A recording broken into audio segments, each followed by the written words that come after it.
In this short video I'm going to show how, or one way, to make wide-headed conical rivets like this, principally for attaching visors to bascinets. It's not always the case, but more often than not, a lot of these visors were held in place by quite a sizable diameter of pin, or rivet rather, through the side of the helm, but also quite a large head to the rivet, often shaped like a cone more than a rounded piece. Now, I'm not saying this is a medieval technique, I doubt very much they did what I'm doing here. It's just a quick way of achieving a similar look with a strong piece. So to start with, what I've used on these ones are some M8 drill bits, about 8mm diameter on the shank. You can see on this one I've taken the shank off and left myself with a good inch and a half left there.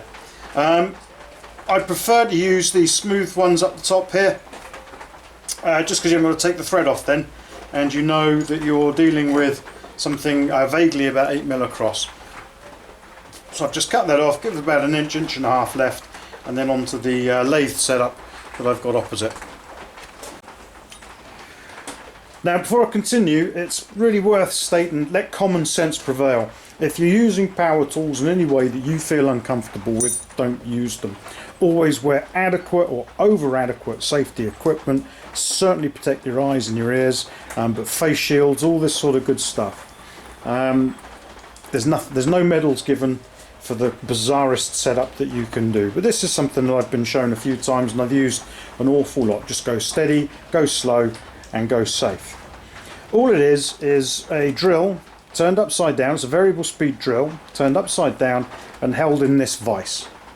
It's got these clamp protectors on the side here so I don't damage the drill, and the drill is not wound in here hard. It's not going to go away, it's not going to fall out, it's held safely and securely, but equally you don't want to crush it because there's moving parts in here. So it's held securely, and that's all there is to that setup.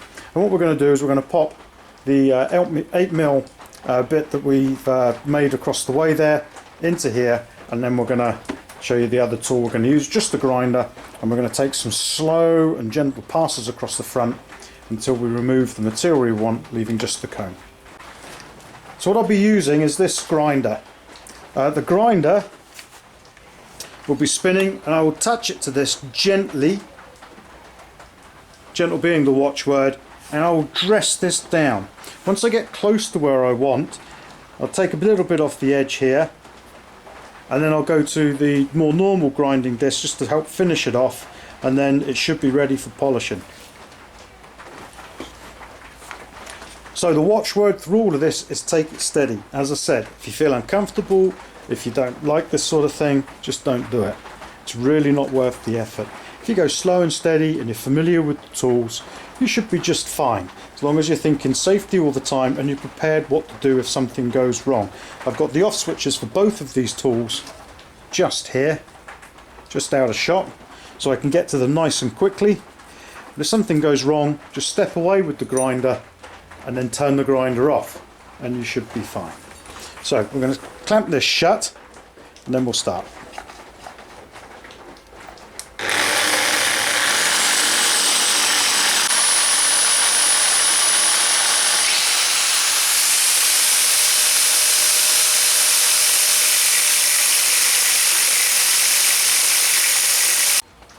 Now, like I say, through this you can use a normal hand file, you can use a normal grinder disc.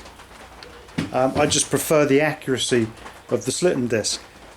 So choose your weapons wisely, take your time, and it's just fine. So the last part then, just going to pass over with a normal grinder just to get rid of the slitting disc marks, and then a hand file and we're done.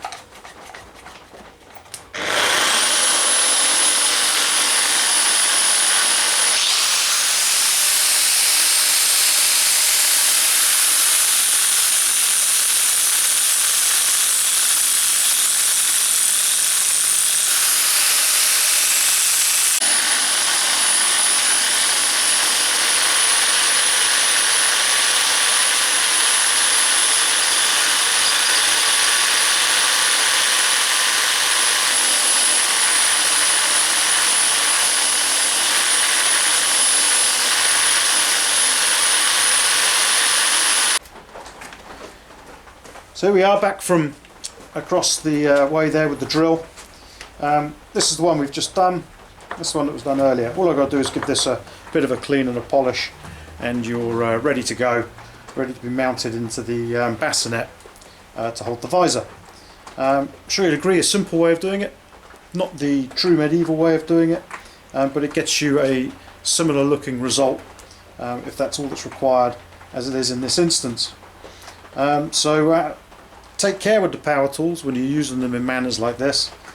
Be sure that you're satisfied they're set up in a way that you're not going to end up injuring yourself, and best of luck, and I hope that was useful to you.